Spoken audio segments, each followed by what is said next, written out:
Assalamualaikum warahmatullahi wabarakatuh. Halo semuanya, kembali lagi dengan saya Yunanus Niansyah. Di sini kita memasuki materi yang selanjutnya, yaitu ada networking models ya, pada bab ketiga kali ini. Dan pada bab networking models kita akan belajar mengenai konsep dari networking models. Lalu ada TCP/IP models, yang ketiga ada encapsulation dan decapsulation. Yang terakhir ada OSI layers model. Oke, kita bahas materi yang pertama, yaitu ada konsep dari networking models. Nah, networking models itu sebenarnya sangat identik dengan yang namanya jaringan komputer. Sangat melekat dengan jaringan komputer. Nah, jaringan komputer mengacu pada perangkat komputasi yang saling terhubung serta dapat bertukar data dan berbagi sumber daya satu sama lain. Oke, dan untuk pengertian networking model itu sendiri, apakah sama dengan jaringan komputer? Nah, itu jawabannya tidak ya teman-teman, karena di sini networking model itu merupakan sebuah aturan yang mendefinisikan bagaimana kumpulan komputer agar bisa saling berkomunikasi. Jika kita simpulkan, networking models aturan yang bisa digunakan oleh perusahaan atau vendor-vendor network ya, vendor-vendor network untuk bisa saling berkomunikasi dengan satu sama lain dengan aturan yang sama, teman-teman. Oke, lanjut. Nah, di sini untuk saat ini open standard atau networking model yang tersedia ada dua, yaitu TCP/IP model dan OSI model, teman-teman. Nah, untuk yang OSI model ini dibuat oleh lembaga ISO, yang TCP/IP models dibuat oleh DoD ya, teman-teman, atau Department of Defense. Nah, yang paling sering digunakan sih yang TCP/IP model, teman-teman. Ya, lanjut.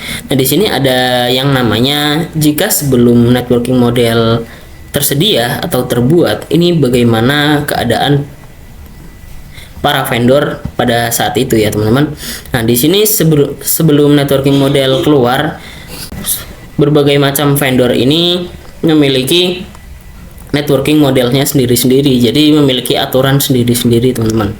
Memiliki aturan. Nah, sebelumnya kan di sini standar yang digunakan untuk seluruh vendor ya, agar bisa saling berkomunikasi. Namun pada saat itu seluruh vendor ini membuat aturannya sendiri-sendiri. Nah, juga pada saat tahun 1974, IBM, sebuah vendor, membuat sebuah networking model yang namanya SNA ya, teman-teman, yaitu System Network Architecture. Nah, jika terdapat hal seperti itu, jika berbagai vendor memiliki networking model yang sama, itu menimbulkan sebuah masalah, teman-teman. Yang mana masalah itu membuat para vendor tidak bisa saling berkomunikasi antara satu sama lain. Nah, jika sudah terbuat para vendor, nah di sini mereka menggunakan aturan yang sama dan sudah bisa saling berkomunikasi. Nah, di sini misalnya vendor satu misalnya Mikrotik, IBM, dan ZTE. Jika vendor Mikrotik menggunakan networking model sendiri dan IBM menggunakan SNA dan ZTE menggunakan networking modelnya sendiri, itu pasti menimbulkan masalah di sini karena tidak bisa saling berkomunikasi, teman-teman. Oke, mungkin itu saja konsep dari networking model. Kita lanjut ke materi berikutnya. Oke, teman-teman, kali ini kita lanjut ke materi berikutnya, yaitu ada yang namanya TCP/IP model, teman-teman. Seperti yang saya katakan sebelumnya, TCP/IP model merupakan jenis networking model yang paling sering digunakan saat ini, teman-teman. Jadi TCP/IP itu mendefinisikan suatu protokol agar antar komputer utamanya yang berbeda network bisa saling berkomunikasi, teman-teman. Nah, di sini walaupun komputer utamanya berbeda network, itu bisa saling berkomunikasi ya, teman-teman. Nah, oke. Nah, untuk membantu dalam memahami setiap networking, model dipecah menjadi dua bagian kecil yang disebut sebagai layer ya, teman-teman. Oke, di sini secara dokumentasi TCP/IP model terdiri dari 4 layer. Namun penerapan dalam jaringan aslinya itu TCP model lebih mudah dibagi menjadi 5 layer, teman-teman. Oke, dan di sini ada layer-layernya. Namun di sini kita membacanya dari bawah, yaitu yang layer pertama ada layer fisikal. Namun di sini saya akan membahas layernya dari atas, yaitu dari application, teman-teman. Oke, dari sini TCP/IP application layer. Nah, TCP/IP application layer ini berfungsi sebagai antarmuka dengan aplikasi, teman-teman. Nah, maksudnya adalah bagaimana sebuah komputer bisa mengakses sebuah jaringan dan bisa mengirimkan pesan-pesan secara skala teman-teman ya. Oke, dan di sini ada contoh service dari application player seperti HTTP. Ini PVP3 ya, sebetulnya ini tipe, maaf. Dan ada SMTP, IMAP, SSH, dan lain sebagainya. Nah, HTTP itu digunakan ketika kita mengatur sebuah web server.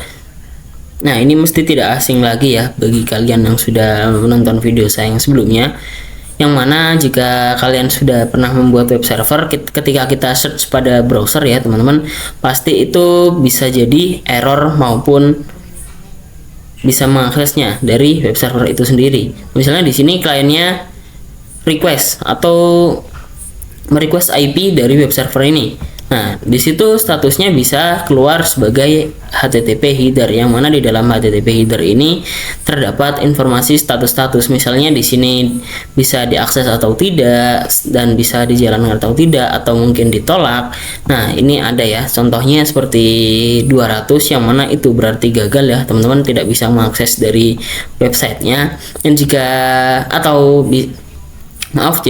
jika 200 berarti ini bisa mengakses web servernya, dan jika 404 itu biasanya munculnya 404 not found ya teman-teman. Dan itu pasti kalian tidak asing lagi bagi kalian yang sudah biasa membuat web server. Mungkin itu saja penjelasan tentang TCP/IP application player. Kita lanjut ke materi berikutnya.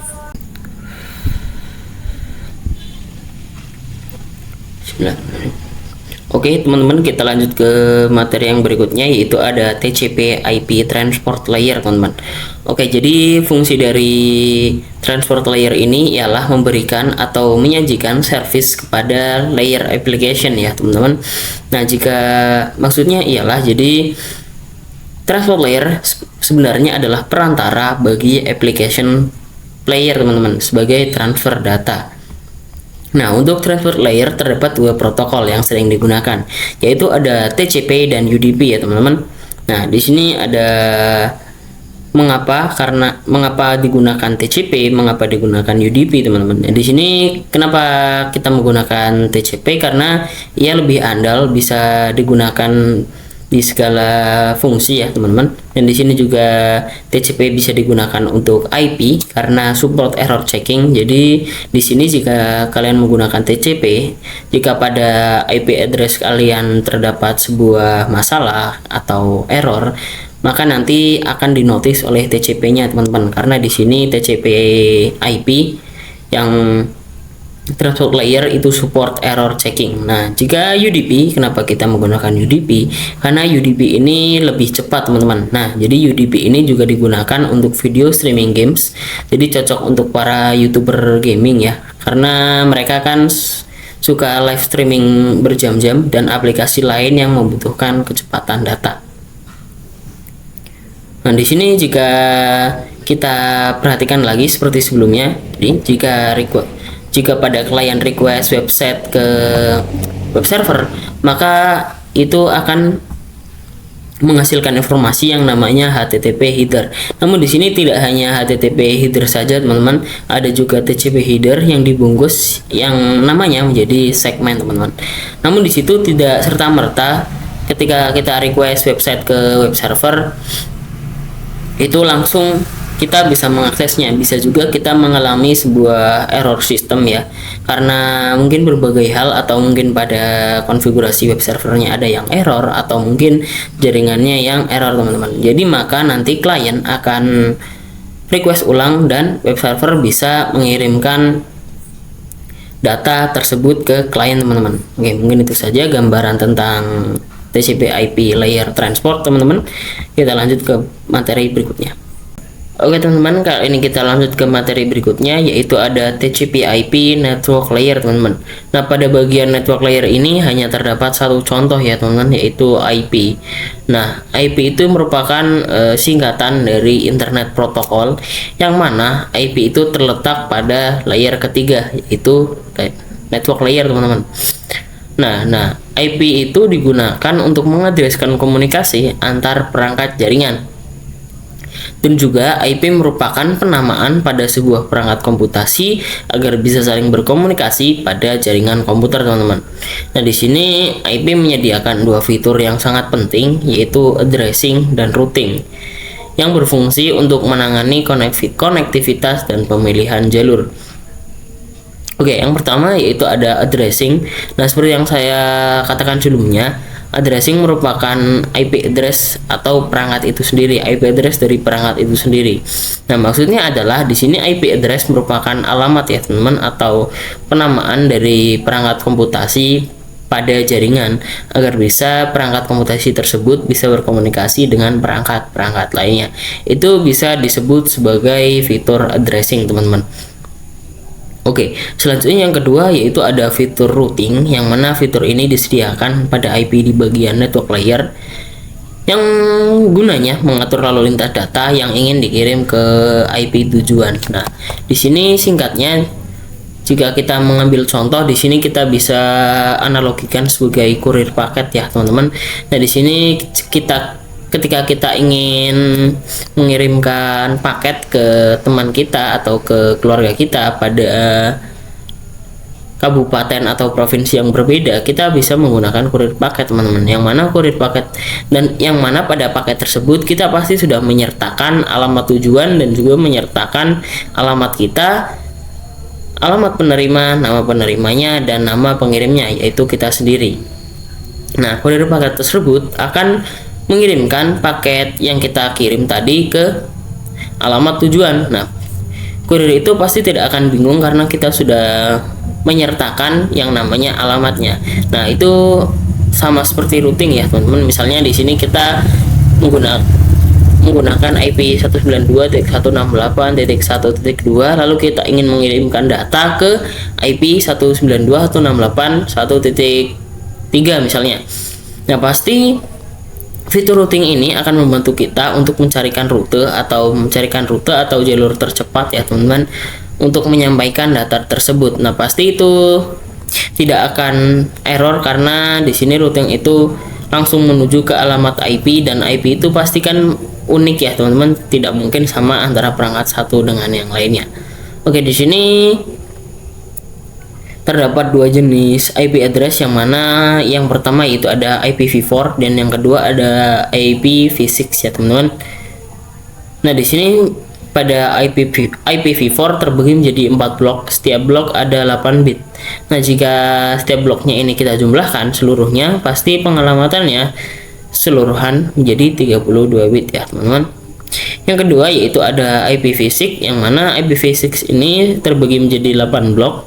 Nah, setiap blok ada 16 bit. Ini tipe ya, maaf teman-teman, ini harusnya 16 bit. Nah, jika kita jumlahkan semuanya, pengalamannya menjadi 128 bit. Oke, mungkin itu saja pada network layer. Kita lanjut ke materi berikutnya. Oke, teman-teman, kita lanjut ke layer berikutnya, yaitu ada TCP/IP data link layer dan physical layer, teman-teman. Oke, jadi di sini untuk data link layer itu mendefinisikan protokol yang dibutuhkan pada physical layer ya, teman-teman. Nah, jika pada physical layer itu sendiri mendefinisikan cabling pada suatu jaringan komputer atau apa yang digunakan untuk penghubung device. Oke, di sini pada physical layer ini kita menentukan metode apa atau kabel apa yang kita gunakan pada sebuah jaringan komputer. Nah, di sini jenisnya biasanya ada dua, teman-teman. Ada WI atau tidak, seperti wireless, teman-teman. Nah, jika kita menggunakan WI itu kita menggunakan kabel UTP atau kabelan ya, ketika kita akan menghubungkan satu komputer dengan kabel lainnya. Nah, sedangkan pada jenis wireless kita biasanya menggunakan gelombang elektromagnetik, teman-teman. Nah, di sini ada salah satu fitur yang ada pada data link layer, yaitu ialah FCS atau frame check sequence, yaitu mendeteksi error tanpa recovery. Nah, ini hampir mirip tapi berbeda dengan yang sebelumnya, yaitu pada transport layer. Di sini hanya mendeteksi error saja tanpa memperbaikinya. Sedangkan pada transport layer itu kita mendeteksi error dan membetulkannya ya teman-teman. Nah, selanjutnya ada addressing yang digunakan pada data link layer, yaitu MAC address teman-teman. Oke, mungkin itu saja pada layer data link dan physical layer. Kurang lebihnya mohon maaf, kita lanjut ke materi berikutnya. Oke teman-teman, kita lanjut ke materi encapsulation dan decapsulation ya. Nah, jadi encapsulation ini merupakan proses membungkus data dengan header pada setiap layernya. Jika decapsulation merupakan kebalikan dari encapsulation ya teman-teman. Oke, di sini gambarannya adalah jika kita pada awalnya ada pada layer application dan kita diarahkan ke layer transport, itu ditambahkan yang namanya TCP header teman-teman. Nah, itu name of message-nya yaitu adalah segmen.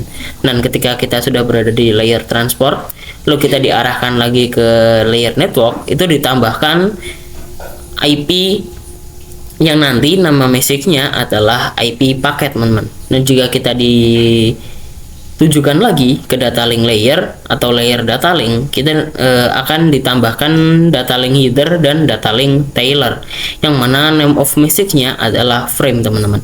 Nah, jika kita sudah berada pada layer data link dan kita akan diarahkan pada layer physical, itu maka nanti datanya akan dikonversikan menjadi bit ya teman-teman.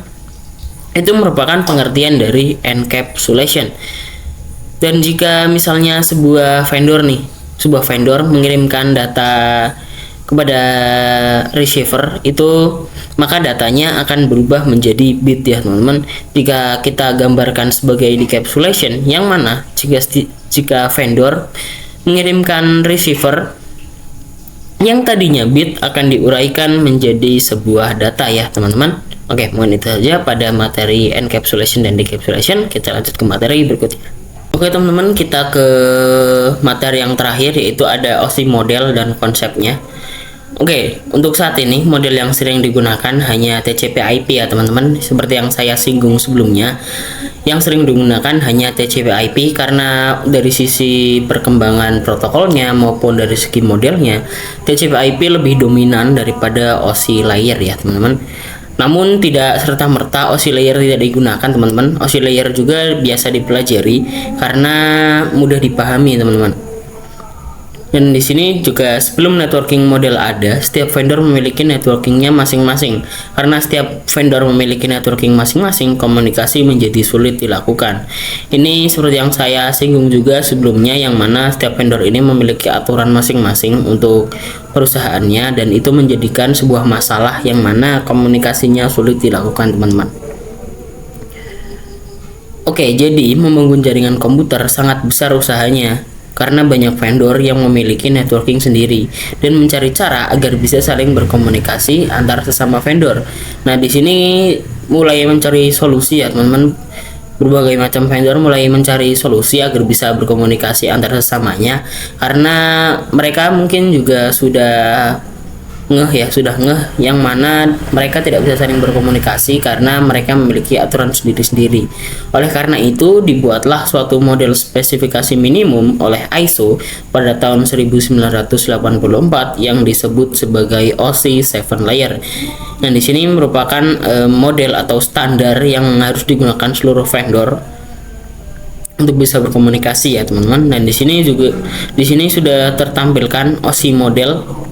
Nah, di sini mungkin ada beberapa perbedaan antara OSI dan TCP/IP. Jika pada 4 layer ke bawah itu sama ya teman-teman, ada transport, network, dan lain sebagainya. Jika pada OSI ada application layer, ada presentation dan session, yang membedakannya hanya itu ya teman-teman.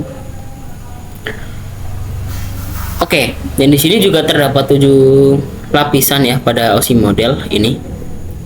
Nah, upper layer, nah ini maksudnya adalah layer bagian atas teman-teman, 1 sampai 3 teman-teman ya. 1 sampai 3 ini 1 sampai 4 teman, maaf. 1 sampai 4 yaitu sampai transport ya, sampai transport layer. Yang mana itu berkaitan dengan user interface, data formatting, dan communication session.